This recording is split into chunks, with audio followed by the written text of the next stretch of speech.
going on, guys? My name is Brent. Thank you so much for joining me today. Here on Backpack B, we talk about everything from knives to EDC to tech to computers to drones. Anything that I think is cool, I'm probably going to talk about or make videos about. So if you like that, consider subscribing. Today, I've got a super cool one. First knife of the year on Behind the Edge is the Civivi Chronic. I feel like I need to make like a 420 Snoop Dogg joke, but let's get into it. It's a super interesting knife and I can't wait to talk about it. So let's dive on in.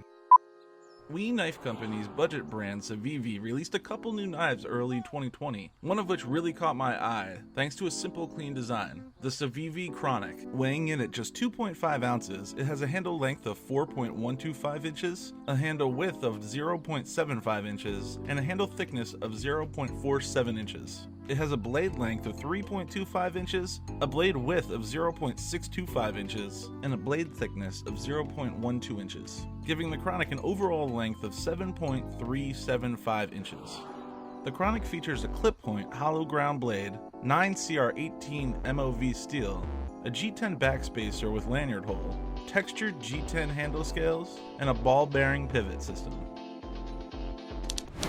Starting with the show side of the handle, you could see the textured G10 handle scales and the iconic Civivi pivot hardware. Moving on to the spine, here you can see a matching G10 backspacer with an integrated lanyard hole. On the lock side of the handle, we could see the tip-up deep carry pocket clip. Let's check out the centering, and I have to be honest here, the blade is pretty off-center, nearly touching the right liner. That's very surprising to see from Civivi. On to my favorite part, time to check out the action, and whoa. Even with an off-centered blade, that knife rockets open. I gotta feel that again.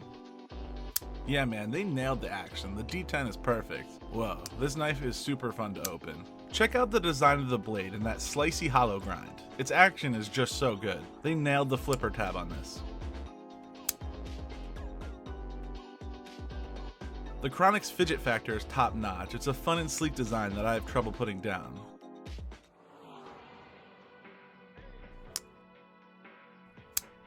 Let's check the lockup, and that comes in at like, 40-50%. I'm a little surprised at how thin the liner is. Let's move on to some size comparisons, starting with some similar sized knives. First off, the CRKT LCK by Lurch Designs. This is a fantastic budget folder. I like the hollow grind in the Chronic better than the grind on the LCK. These two are such a similar size. The LCK does have a nice finger choil, while the Chronic has kind of a strange half choil that I haven't figured out yet. Next up, the Real Steel G5 Metamorph in 14C28N steel. Excuse the dirty blade, I gotta clean that up. It's got similar slimness, but the G5 is a little bit longer. I love the flipper tab on the Chronic, while the front flipper on the G5 can be a little tough to open, but similar size overall. And here it is next to the P865 from Rake Knives. One of my favorite budget folders, similar size and price points on these two knives. Next up is the Civivi McKenna, designed by Elijah Isham in D2 steel. This is one of my favorite offerings from Civivi's 2019 lineup. Size-wise, the Chronic is a little larger, with a larger cutting edge and longer handle. The McKenna comes in D2 steel, while the Chronic comes in 9CR18 MOV. Finally, for a comparison next to a knife that most people own, the Spyderco Paramilitary 2. So it's easy to say that the Chronic is a slim knife. I put this in like the gentleman's carry bracket. Even though it's a very slim knife, it's not sacrificing anything on the cutting edge, as you can see. It's a very similar cutting edge length to the Spyderco Paramilitary 2, even though its size is much smaller. It's time for pros, cons, and conclusions. Starting off with the pros. With a brand like Civivi, I think there's always going to be a lot of positives. They've been making some of the most intriguing budget folders on the market for the past couple years. I think that this design was a great addition to the Civivi lineup, and the design simplicity makes it a standout in my opinion. It's a modern take on a hollow ground clip point blade that we see mostly from the likes of knife companies like Buck. Every knife comes with that dope carrying case, stickers, and a microfiber cloth. I think they nailed the size. It's a perfect EDC size. It'll slide into the pocket and won't get in your way all day. It kind of disappears until you need it. The action and detent on this knife are amazing. I believe this knife runs on ball bearing pivots, which is great. I like the texturing on the G10, it's grippy, and the G10 feels solid. A deep carry pocket clip is always a good thing, so the knife will carry lower in the pocket. I like the design of the lanyard hole being integrated into the backspacer in a way that allows you to attach a lanyard if you want, but if you aren't into lanyards, the hole kind of disappears and it doesn't mess with the simplicity of the knife. This knife is so slicey. It's so thin behind the edge thanks to the stellar hollow grind and the thin blade which came super sharp out of the box. So functionally, it's a great slicer. Let's move on to the cons, which unfortunately there are a couple. Although I said the overall design was a pro, I think they missed the mark on a couple aspects of the design. Let's just call them design quirks, that if I was going to nitpick, there's a few things that stand out I just don't understand. And of course this is my opinion, so if you disagree let me know in the comments. First off, the pivot positioning seems a bit weird to me. It's not centered on the scales. And while there may be a functional reason for the pivot placement, from a design and visual perspective, it feels off-centered and lopsided. If it needed to be positioned that way for function, there may have been ways to balance it out by grinding the scales differently. And this bothers me. It feels like a shortcut or the designer didn't completely think through the design. Next issue.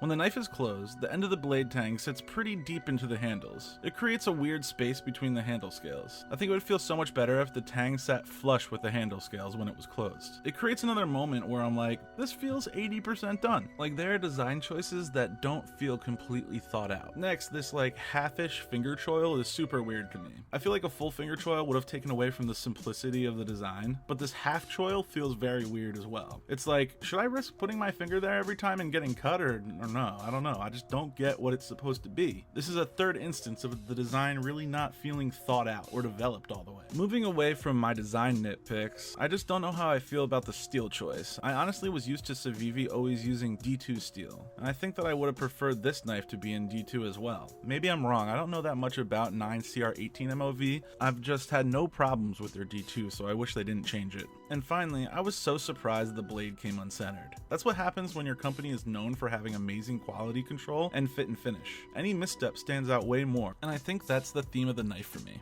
With that, let's move on to my conclusion. Overall, I like the Chronic, but to be honest, I expected more from Civivi. They've always been a brand I could trust to deliver top quality and great design at a low price point. This knife could have been great, but due to different issues that I've gone over, it's hard for me to recommend. This knife cost me $50, and currently, there are a ton of good knives out there for $50, and I mean a lot. Weird design quirks, quality control issues, questionable steel choice, you might want to look elsewhere. Civivi, I feel let down. I still get joy from carrying this knife. The blade centering is something that I could fix, I think, so overall I do like it, but I could have loved it. So we made it through another one. If you're here, wow, you have a knife problem. And I'm pumped that you're watching this video, because so do I. Anyway, next week on Behind the Edge, I'll be talking about the TS-170-810 Terra. That's a Tepe Night Morning collaboration with Tucson Knives. So that is in the works. Super pumped to dive into that. So consider subscribing, and I'll see you next week. Backpack be out. Deuces. Oh, yeah.